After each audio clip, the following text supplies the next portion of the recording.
বান্দরবানের রুমা উপজেলায় সেনাবাহিনীর সঙ্গে বন্দুকযুদ্ধে ৩ জন কেএনএফের সদস্য নিহত হয়েছেন। এ সময় অস্ত্র, বেতার যন্ত্র ও সরঞ্জাম উদ্ধার করা হয়। রোববার দুপুরে উপজেলায় এ ঘটনা ঘটে। বান্দরবানের অতিরিক্ত পুলিশ সুপার রায়হান কাজেমি বিষয়টি নিশ্চিত করেছেন। পুলিশ জানায়, রোয়াংছড়ি উপজেলার রুনিনপাড়া ও রুমার পাইখংপাড়ার সীমান্তবর্তী এলাকার গভীর অরণ্যে কেএনএফ এর আস্থানার খবর পেয়ে সেখানে অভিযান চালান সেনাবাহিনীর সদস্যরা।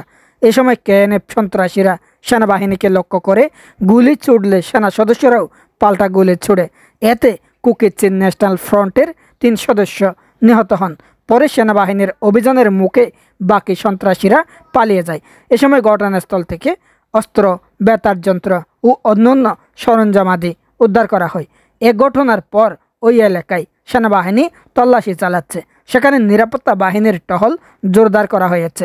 এ বিষয়ে বান্দরবান জেলার অতিরিক্ত পুলিশ সুপার জানান, ৩ জন নিহত হওয়ার খবর শুনেছি। পুলিশ লাশ উদ্ধারে ঘটনাস্থলে গিয়েছে। লাশ উদ্ধার করে বান্দরবান সদর হাসপাতালে নিয়ে আসা হবে। এরপর বিস্তারিত জানা যাবে। উল্লেখ্য, গত ২ ও ৩ এপ্রিল রোমা ও থানচিতে ব্যাংক ডাকাতি, অস্ত্র লুট এবং অপহরণের ঘটনা ঘটায় কেএনএফ সন্ত্রাসীরা। এরপর থেকে পাহাড়ে সন্ত্রাস বিরোধী যৌথ অভিযান শুরু হয়।